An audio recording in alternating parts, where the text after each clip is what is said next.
गणेशाय नमः। ओम विष्णुवे नमः।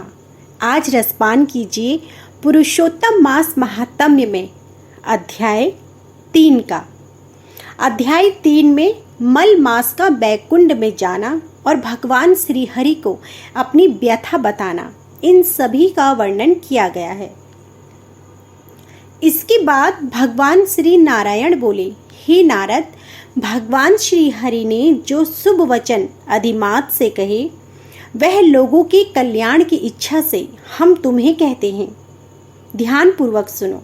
बैकुंड लोक में भगवान की अनेक प्रकार से स्तुतियां और बारंबार नमस्कार करने के पश्चात अधिक मास ने भगवान से करबद्ध होकर निवेदन किया, हे नाथ, हे कृपानिधि, हे हरे, मेरे से जो बलवान हैं उन्होंने यह मलमास है। ऐसा कहकर मुझ दीन को अपनी श्रेणी से निकाल दिया। मैं आपकी शरण हूँ। बलिष्ठ लोग मुझे मलमास कहते हैं और मेरा निरादर करते हैं। मुझे स्वामी रहित और मलिन कहकर शुभ कर्मों की निमित्त मेरा त्याजस्य करते हैं। हे दीन वत्सल भगवान, कंस की कोपगनी से जिस प्रकार अपने वासुदेव की पत्नी देवी को सुरक्षित किया, आप वैसी ही मेरी रक्षा क्यों नहीं करते।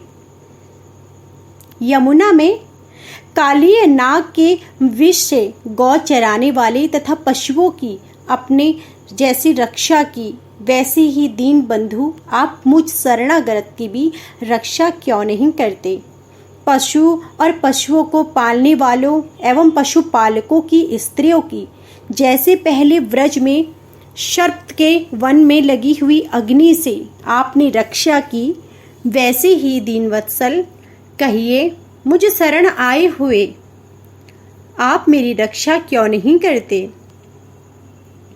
जैसे आपने जरासंध के बंधन से राजाओं को मुक्त किया, ग्राह के मुख से जिस प्रकार गज को मुक्ति दिलाई, उसी प्रकार शरण में आए हुए मुझ दीन की रक्षा आप क्यों नहीं करते।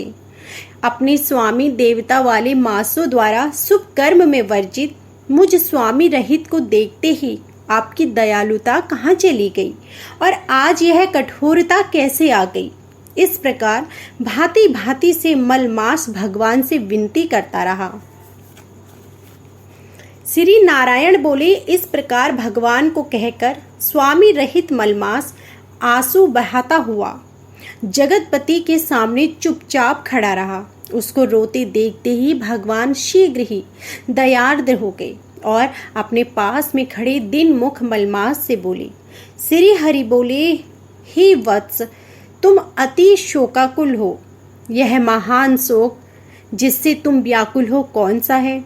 तुम अब शोक को त्याग दो, क्योंकि यहाँ आकर महादुखी नीच भी शोक नहीं करता। फिर तुम कैसे यहाँ आकर शोक के मन में खुद को दबाए हुए हो। जहाँ आने से न शोक होता है, न कभी बुढ़ौती आती है, न मृत्यु का भय होता है, यहाँ हमेशा नित्य आनंद रहा करता है। इस प्रकार के बैकुंड में आकर तुम कैसे दुखी हो। तुमको यहाँ पर दुखित देखकर बैकुंडवासी बड़े विस्मय को प्राप्त हो रहे हैं। हे वत्स, तुम कहो, इस समय तुम मरने की क्यों इच्छा करते हो।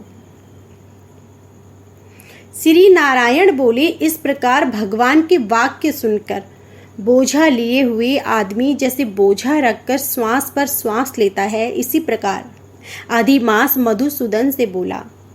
अधिमास बोला, हे भगवान, आप सर्वव्यापी हैं, आपसे अज्ञात कुछ भी नहीं।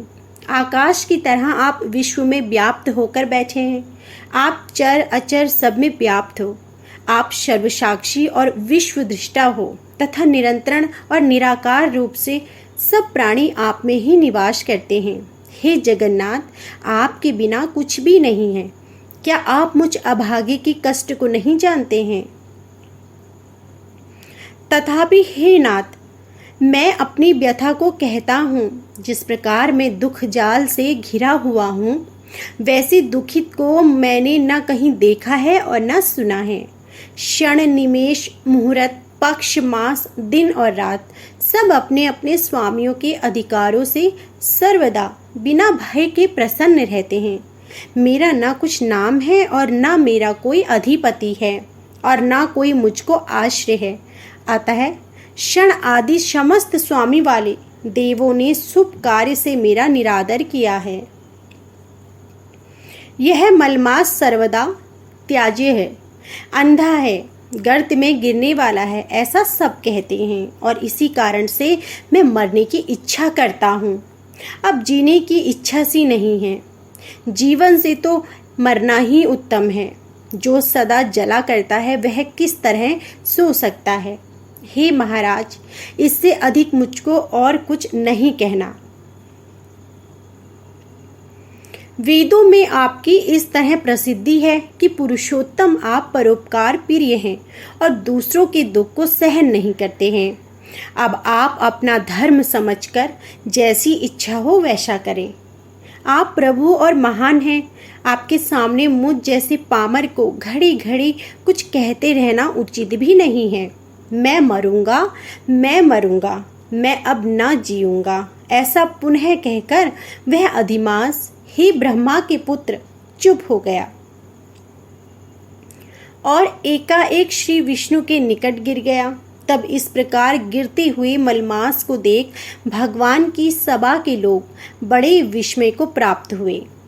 श्री नारायण बोले, इस प्रकार कहकर चुप हुए अधिमास के प्रति बहुत कृपा भार से अवसन्न हुए श्री कृष्ण मेघ के समान गंभीर वाणी से चंद्रमा की किरणों की तरह उसे शांत करते हुए बोले। सूत जी बोले, हे विप्रो, वेद रूप रिद्धि के आश्रित नारायण का पापों के समूह रूप समुद्र को शोषण करने वाला बड़वानल अग्नि से समान वचन सुनकर प्रसन्न हुए नारद मुनि पुनः आदि पुरुष के वचनों को सुनने की इच्छा से बोले। तो यह थी हमारी आज की संपूर्ण अध्याय। इससे आगे की कथा आप अगले अध्याय में सुनेंगे और इससे पूर्व के अध्याय हमारे चैनल पर अपलोड किए गए हैं। उम्मीद है कि आपने वह सभी अध्याय सुने होंगे। यदि आपको आज का अध्याय पसंद आया हो तो वीडियो को लाइक जरूर कीजिएगा, चैनल को सब्सक्राइब कीजिएगा और बेल आइकन दबाइएगा, जिससे कि आपको आगे भी ऐसे ही पुरुषोत्तम मास, अधिमास, मल मास के सभी अध्याय सुनने को मिले, जिन्हें सुनने मात्र से ही वैकुंठ लोक की प्राप्ति होती है। जय श्री हरि।